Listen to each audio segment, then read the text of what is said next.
안녕하세요. 파산관제인 홍인필 변호사입니다. 2023년 하반기 파산관제인 간담회에서 나온 주제에 대해서 다시 복습을 하고 있습니다. 두 번째 시간으로 이제 재무제표 분석에 대한 중요성에 대해서 한번 간단히 살펴보겠습니다. 재무제표, 우리가 이제 재무상태표라 그랬죠, 최근은. 재무상태표, 손익계산서, 자본변동표, 현금흐름표로 구성되어 있습니다. 기업이 재무상태와 경영성과를 보여주는 자료죠. 재무상태표는 가장 기본이죠. 특정 시점의 기업자산, 이게 이제 회계연도로 되어 있습니다. 2023년도, 2024년도, 2025년도. 그래서 이제 주로 이제 연말 결산인 법이 2015년도 12월에 결산을 하죠. 특정 시점의 기업자산, 부채, 자본 상태를 보여줍니다. 자본 상태, 그러니까 자산과 부채, 그렇죠? 자산과 부채, 자본. 유동자산, 비유동자산, 유동부채, 비유동부채 이런 식으로 이제 자본으로 구성되어 있습니다. 유동자산, 비유동자산, 유동부채, 비유동부채 자본으로 구성되어 있습니다. 손익계산서는 일정 기간 동안의 수익, 비용, 이익을 보여줍니다. 매출액, 매출원가, 판매관리비, 판관비, 영업이익, 당기순이익 등이 포함되어 있습니다. 다음에 재무제표가 왜 중요하냐? 사실 개인 파산에서는 재무제표까지 분석할 정도로 나오는 사건은 잘 없죠. 일반 회생이나 특히 이제 법인 파산, 법인 회생에서는 이게 되게 중요하죠. 그래서 개인에서는 재무제표까지 분석할 정도로 있는 사건 아주 드문다고 할 수 있습니다. 그래서 재무제표를 보면 파산 징후를 발견할 수 있습니다. 재무제표 분석을 통해 파산 징후를 조기에 발견이 가능하다. 자산가치 평가, 실제 자산가치와 부채 규모를 정확히 파악할 수가 있습니다. 대부분 근데 재무상태표를 보면 좀 제대로 실사가 반영이 안 돼 있죠. 기업 운영하는 분들 입장에서는. 그래서 파산 상담회로 왔을 때 이제 보면 되게 괴리가 있습니다. 현황하고. 그래서 이제 그거를 결산을 하고서 이제 법원에 들어가죠. 부인권 행사 근거를 마련할 수 있습니다. 불법 자금 유출이나 편파 변제 증거를 확보하는데 재무제표가 역할을 합니다. 파산재단 형성 기반입니다. 그쵸? 숨겨진 자산 발견과 미수금 같은 거는 또 소송을 해야 되고요. 그 다음에 이제 특히 받을 돈 같은 거 이제 회수하면은 파산재단이 저거 되고, 그 다음에 이제 재고자산이라든가 기존에 형성된 중고자산 이런 거는 이제 환가를 하면 파산재단이 형성되겠죠. 그래서 주요 계정 과목 분석 보시면 매출채권이 주로 과대 포장된 게 많죠. 매출채권. 이제 대부분 이제 대표이사 얘기를 들어보면 주로 기업이 대출을 많이 받잖아요. 은행한테. 특히 이제 경영자금, 정책자금, 기보, 신보, 중소기업진흥공단. 그죠?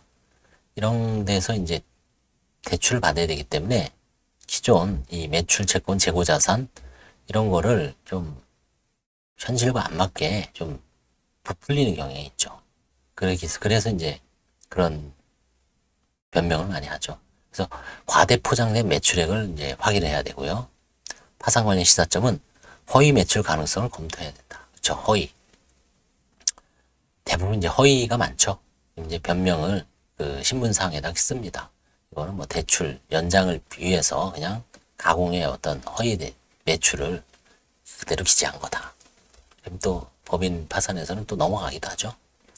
재고자산이 급증 여부, 재고자산이 없다가 갑자기 급증했어요. 이거는 이제 가공재고죠.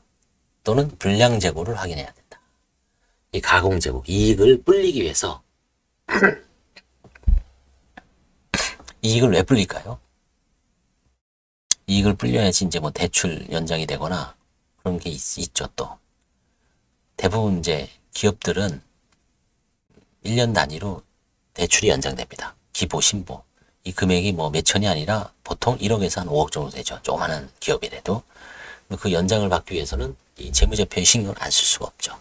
그래서 이제 본인을 봐주는 회계사 혹은 세무사분하고 이제 의논해서 좀 손을 보죠. 그 다음에 주주, 임직원, 종업원, 단기채권. 주임종 단기채권이라고 합니다. 약자로 주임종 단기채권. 임직원 대여금 규모.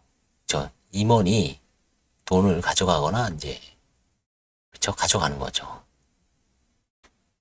회사가 종업원이나 임직원한테 대출해 주는 거죠. 이 회사 자금 유출 가능성을 검토를 해야 되죠. 종업원 같은 경우는 이제 복지 차원에서 뭐 전세 자금 대출을 해준다든지 학자금 대출을 해준다든지 그렇죠? 뭐 그런 게 있을 테고 그 다음에 임직원들한테도 마찬가지고요. 그 다음에 대표이사 마찬가지입니다. 그 다음에 가지급금 이게 이제 가장 문제죠. 가지급금 결국 이제 출처가 불분명한 돈은 다 가지급금 때려박죠.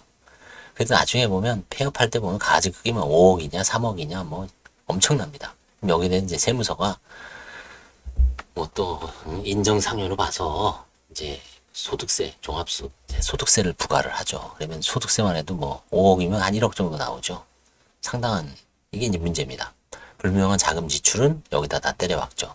그래서 이제 횡령 또는 배임 가능성 검토. 이제 실질적으로 요즘은 이제 뭐 고소는 안 하는 것 같습니다. 예전엔 좀 했는 것 같은데 이거를 이제 너무 또 남발을 하면 위축이 되죠. 사실상 자기 개인 회사처럼 운영한 측면이 있지만 좀 부적절하게 운영한 측면이 있지만 그거를 이제 범죄로 봐서 형법상 처벌까지 한다면 좀 문제가 있죠, 사실은. 물론 뭐 그걸 남의 돈 갖고 그래서 정책 자금을 빼돌려서 한 거는 좀 문제가 있습니다만 그게 아니라면 그냥 회계 처리 과정에서 이제 가지금이 불어나는 경우가 있습니다.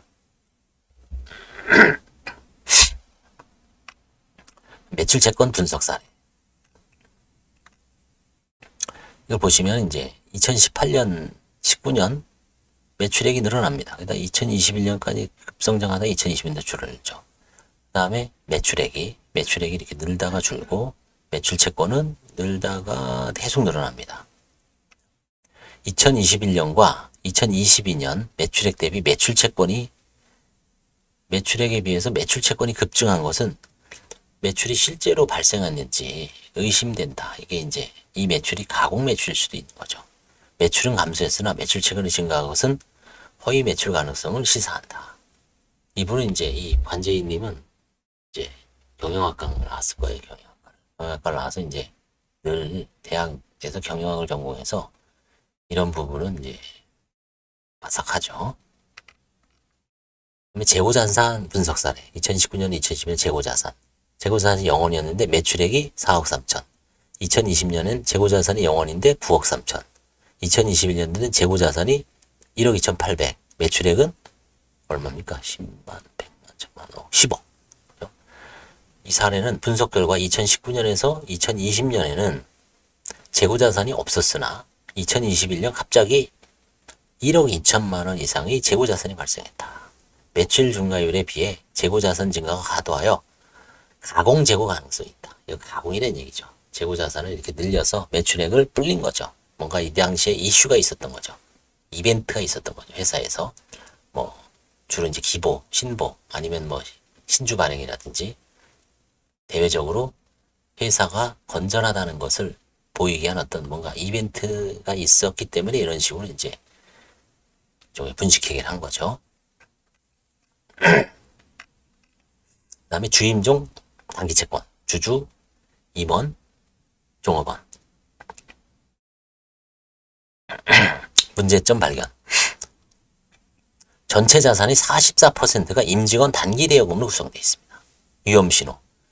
회사를 사금고처럼 이용하는 징후죠. 그렇죠. 뭐 대부분 1인 회사가 그럴 수밖에 없죠. 1인 회사가. 다만 자기 돈으로 장난치는 거는 문제가 안 되는데 그거를 또 이제 기보 신보 국민의 결국은 혈세죠. 국민의 혈세. 일반 시민들의 혈세를 모아서 정책 자금을 지원해 주는 거죠. 정부가. 그래서 그런 거를 이제 대출을 받아서 그걸 업무용 자금으로 충분히 사용하면 상관없는데 이거를 임직원들한테 단기 대여를 해서 돈을 빼돌리는 거 이거는 이제 좀 문제가 되죠. 회사를 사금고처럼 이용하는 징후가 발생했다. 배임 횡령 가능성이 높은 계정은 파산 원인을 제공하죠. 회사에서 단기 차입금을 발생시켜 그대로 임원에게 대해준 상황이 발견되었다. 이로 인해 급증한 이자 비용 때문에 순손실이 발생했고 이는 회사 자금이 불법적 유출 가능성을 시사한다고 합니다. 주임정 단기 채권을 분석을 하라. 다음에 판관비, 판매관리비. 급여 개정에서 2018년은 3,360에서 급여가 2년 만에 9,534만 원으로 급증했습니다. 그다음에 차량 유지비도 536만 원에서 1,260, 2배 찌었어요. 대손상각비 2020년 8,580만 원으로 급증했습니다. 채무자는 회사로부터 매달 500만 원 이상을 수령했으나 이미 판관비상 급여 개정 금액을 초과한다. 임원급여가 제조 관련 계정에 포함됐거나 별도 계정으로 처리됐을 가능성이 있다. 임원급여가 이제 이 한도가 있으니까 다른 쪽으로 이제 뺀 거죠. 차량 유지비라든가 대손상각비로 이제 은폐를 했을 가능성이 있다. 이런 얘기입니다. 재무제표 분석 시 유의사항 4가지입니다.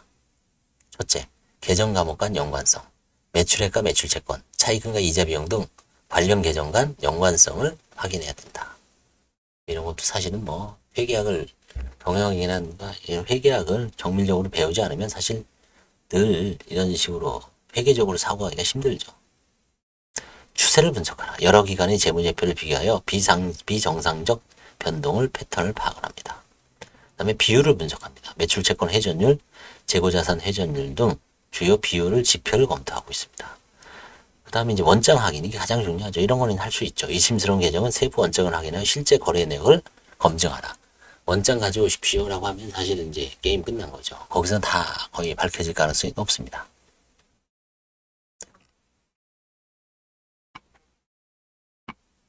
최종 결론은 신속한 자산 평가를 해야 된다. 고가 추정 유태동산은 감정 비용을 고민하지 말고 신속하게 진품 여부 및 시가 감정을 진행하라. 효율적 환가 전략.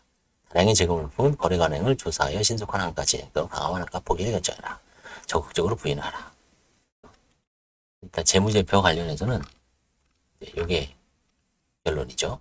계정 과목 간 연관성을 확인하라. 추세 분석을 하고 비율 분석을 하고 원장을 확인하라. 4가지 점을 유념해서 하다 보면 의외로 이제 대여를 낚을 수 있다. 이런 취지입니다. 감사합니다.